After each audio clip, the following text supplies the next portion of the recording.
Une programmation de Radio Anthropocène en partenariat avec Radio Bellevue Web et l'École urbaine de Lyon.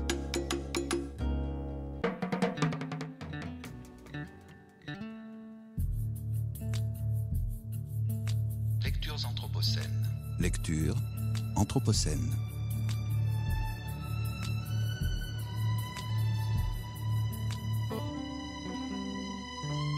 Lectures Anthropocènes.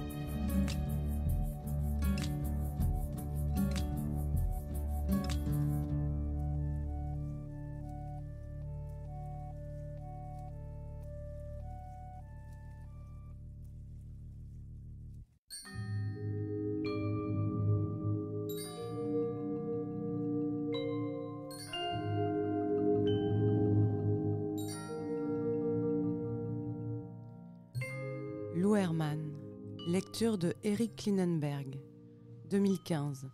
Préface à la 2e édition américaine de Canicule, Chicago, été 1995, autopsie sociale d'une catastrophe. Ouvrage traduit en 2022 de l'américain au français par Marc Saint-Upéry aux éditions 205 et École urbaine de Lyon dans la collection À partir de l'Anthropocène. Écrire sur une catastrophe environnementale urbaine en 2015 est profondément différent de ce qu'il en était en 2000, lorsque j'ai terminé de rédiger la première édition de Canicule, Chicago, été 1995, autopsie sociale d'une catastrophe. Il y a 15 ans à peine, il n'y avait pas beaucoup de chercheurs en sciences sociales pour reconnaître l'importance des indices de plus en plus nombreux, montrant que la Terre connaissait une tendance au réchauffement progressif, ponctué d'événements météorologiques extrêmes particulièrement dévastateurs. Mais désormais, nos connaissances sur le changement climatique et l'inquiétude qu'il suscite donnent un nouveau sens aux événements météorologiques extrêmes. Leur fréquence, leur intensité et leur impact accru rendent indispensable l'étude de ce type de catastrophe, ainsi qu'une meilleure connaissance des dimensions sociales de la vulnérabilité et de la résilience humaine. Un article scientifique récent prédit que d'ici 2080, à Chicago, des périodes de canicule encore plus féroces et létales que la vague de chaleur infernale de 1995 deviendront des événements annuels, si les tendances climatiques actuelles ne changent pas. Dans le nouveau monde qui nous attend, la distance entre le quotidien et l'extrême risque de diminuer très rapidement. J'ai effectué la plupart du travail de recherche qui alimente ce livre entre 1995 et 2000. Et bien que je m'intéresse depuis longtemps aux questions d'environnement et de justice environnementale, je ne savais pas encore à cette époque comment l'expérience humaine du changement climatique pouvait s'inscrire dans la tradition sociologique. La sociologie est née dans l'Europe du XIXe siècle en tant qu'enquête scientifique sur la dynamique sociale de l'existence humaine dans le monde moderne. Dès l'origine, ses principaux praticiens, notamment Émile Durkheim, Karl Marx et Max Weber, ont exploré les questions les plus urgentes et les plus importantes de leur temps et de leur monde. Industrialisation et travail, urbanisation et collectivité humaine, rationalisation et gouvernance, religion et laïcité, famille et croissance démographique. Si la sociologie avait été inventée à l'aube du XXIe siècle, la plupart de ces questions seraient encore au cœur de la discipline. Mais parmi les nombreux nouveaux développements qui méritent d'occuper une place aux côtés de ces thèmes classiques, la crise climatique apparaît comme le plus significatif.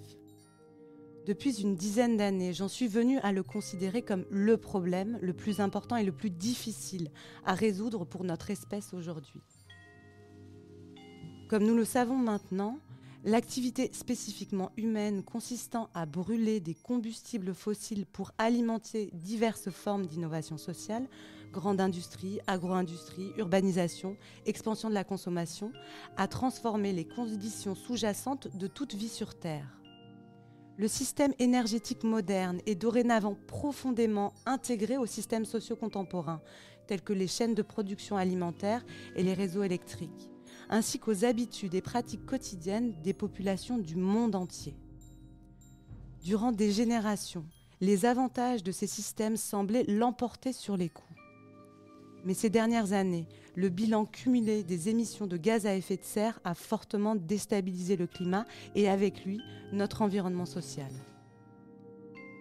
Pendant l'Holocène, à savoir les 10 000 ans de relative stabilité climatique qui ont précédé la révolution industrielle, le taux de dioxyde de carbone dans l'atmosphère était d'environ 275 parties par million. À l'heure où j'écris ces lignes, il est de 397 parties par million. Et sans une réduction drastique des émissions et l'adoption généralisée de sources d'énergie renouvelables, il devrait atteindre 500 parties par million d'ici 2050, voire avant cette date. Ces chiffres sont nettement plus élevés que le niveau de 350 parties par million qui ferait augmenter de plus de 2 degrés Celsius les températures à la surface de la planète et qui, comme le signalent d'éminents scientifiques dans le numéro historique de la revue Nature, menacerait les systèmes écologiques sous-jacents aux formes de vie et mettrait gravement en péril la viabilité des sociétés humaines contemporaines. Malgré ces prédictions alarmantes, notre consommation de combustibles fossiles continue à croître à un rythme soutenu et la crise que nous avons engendrée n'a rien d'un acte divin. À l'époque où je travaillais sur Canicule, chercheurs, journalistes et décideurs n'envisageaient le changement climatique que sous un angle spéculatif. La transformation des fragiles écosystèmes terrestres était une hypothèse, s'inscrivant dans un avenir que nous ne pouvions pas vraiment prévoir. Mais aujourd'hui, nous disposons de preuves irréfutables que le réchauffement de la planète est déjà en cours. À titre d'exemple, j'écris ces mots pendant le 354e mois consécutif au cours duquel la température de surface moyenne de la planète dépasse la moyenne du XXe siècle, ce qui signifie que la dernière année durant laquelle la Terre a connu une température mensuelle inférieure à cette moyenne était 1985. La probabilité que ces températures élevées se produisent de manière aléatoire, sans transformation sous-jacente du climat, est tout simplement nulle. Cette hausse soutenue des températures altère les écosystèmes sur lesquels repose la vie humaine et les autres formes de vie, notamment à travers le réchauffement des océans, la fonte rapide de la calotte polaire et la hausse constante du niveau de la mer qui empiète déjà sur les zones densément peuplées. Si les principales projections scientifiques concernant la hausse du niveau de la mer sont exactes, des centaines de millions de personnes seront contraintes d'abandonner les terres basses du littoral au cours du prochain siècle, et un nombre encore plus important sera exposé à des pénuries d'eau et de nourriture porteuses de misère et de violence. La dynamique de ces conflits et de cette migration massive deviendra un objet central de la recherche en sciences sociales pour la simple raison qu'il s'agira également d'un défi central pour les États et les sociétés de la planète. Le changement climatique a déjà engendré un degré de violence et d'instabilité affectant la vie sur Terre. Selon l'Organisation météorologique mondiale, il y a eu entre 2000 et 2010 5 fois plus d'événements météorologiques extrêmes qu'entre 1970 et 1980, avec un bilan économique et humain bien plus lourd. À l'échelle internationale, ce sont les ouragans et les inondations qui sont les responsables de la plupart des dommages naturels enregistrés, même si l'on a déjà connu en ce début du XXIe siècle une vague de chaleur ayant fait environ 70 000 victimes à travers l'Europe en 2003 et une deuxième qui a tué près de 50 000 personnes en Russie en 2010, ainsi que plusieurs sécheresses ayant entraîné insécurité alimentaire et instabilité politique en Afrique et au Moyen-Orient. Aux États-Unis, les ouragans, qui provoquent les dommages matériels les plus coûteux et suscitent les images les plus spectaculaires, ne cessent de faire la une des journaux. Nous les baptisons, nous en débattons, nous les étudions et nous nous en souvenons pendant des générations. Mais la plupart du temps, les événements météorologiques les plus extrêmes et les plus létaux sur notre territoire sont les vagues de chaleur. Les canicules sont des assassins silencieux et invisibles, dont les victimes sont elles aussi silencieuses et invisibles, et nous les ignorons à nos risques et périls. À ce jour, Les climatologues ont joué un rôle de premier plan pour identifier l'évolution de l'environnement terrestre et pour expliquer le rôle que jouent les activités humaines, en particulier la production et la consommation d'énergie à base de carbone. Reste qu'avec tout ce que nous savons désormais sur la menace du réchauffement climatique, ce sont les sciences sociales qui se voient maintenant confrontées aux défis les plus urgents. Comment et à partir de quel moment les citoyens acquerront-ils une conscience suffisamment aiguë du changement climatique pour exiger collectivement que les dirigeants politiques prennent des mesures significatives pour y remédier ? Que faudra-t-il changer à notre existence sociale pour atténuer les effets du réchauffement climatique ? Quel rôle les valeurs culturelles joueront-elles dans nos efforts pour résoudre la crise climatique avant que les dommages n'en soient irréversibles ? Et comment les circonstances sociales détermineront-elles qui sera le plus vulnérable aux désastres à venir et où ? Bien qu'il s'agisse indéniablement de questions relevant des sciences sociales, la sociologie a mis, hélas, beaucoup de temps à s'y intéresser. À quelques notables exceptions près, les sociologues ont traité le climat comme un élément au mieux secondaire par rapport aux facteurs clés qui conditionnent la vie moderne. Et la sociologie de l'environnement est longtemps restée une sous-discipline marginale. Les raisons d'une telle myopie sont profondément ancrées dans l'histoire des sciences du comportement.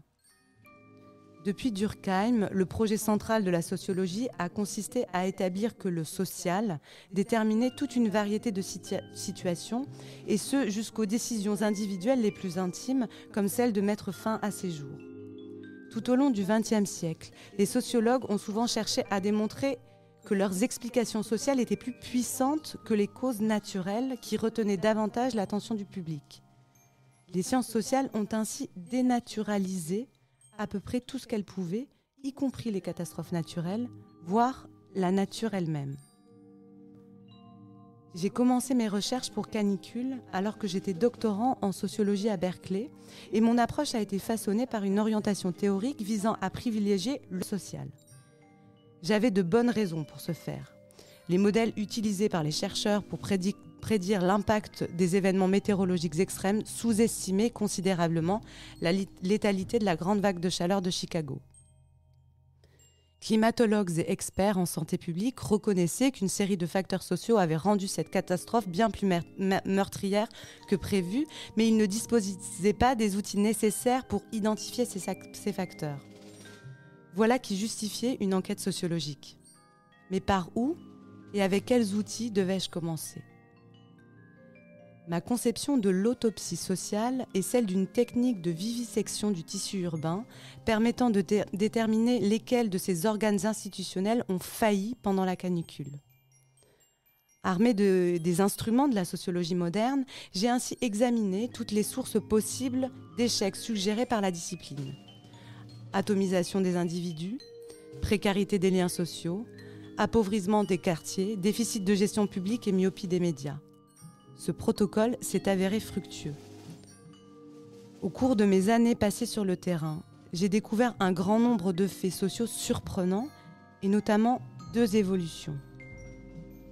D'une part, l'incroyable essor de la quantité de personnes vivant seules et les périls engendrés par cet isolement dangereux des plus fragiles d'entre elles. De l'autre, la disparition progressive de la capacité de couverture indépendante de l'actualité urbaine par les médias locaux.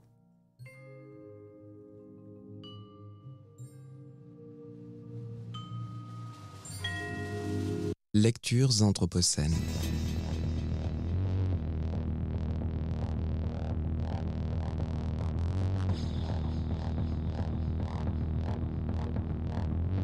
Lecture anthropocène.